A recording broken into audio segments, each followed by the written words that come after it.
Hello, and welcome to History with Tom. I would like to thank you all for listening and learning more about our ancestors every week. Today, we will be talking about World War II, lasting from 1935 to 1945.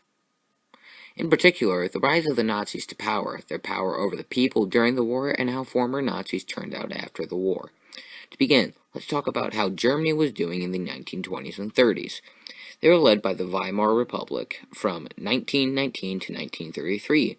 During this period, Germany went through some rough times. However, in 1934, Hindenburg, the leader of the Weimar Republic at that time, died, and the Chancellor, Hitler, was able to move into the president's seat, so to speak, where he took control of the country, although he already had it.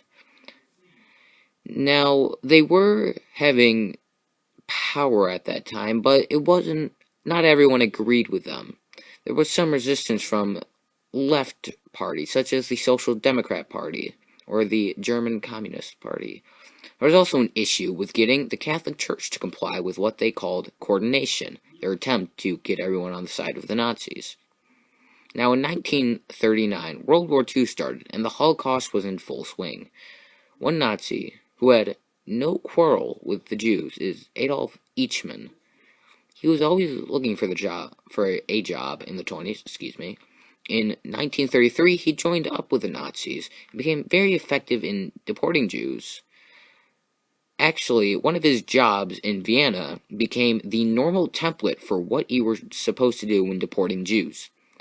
After the war, he was charged with crimes against humanity and hanged. During the war, there were times that people resisted the Nazis, including the White Rose movement founded by Hans Scholl, his sister Sophie, and Christoph Probst. Another group is the Red Orchestra. Along with that, there were attacks on Hitler, all of them failing. After the war, many Nazis said that they were just following orders. However, rules set at the Nuremberg trials prevented this from being a scapegoat. Normally, you would be able to say, oh, I was following orders, and be able to get away with it. However, at the Nuremberg trials, they did away with that. People now had to own up to it. Some willingly accepted that they had gone through and killed millions of Jews and committed crimes against humanity.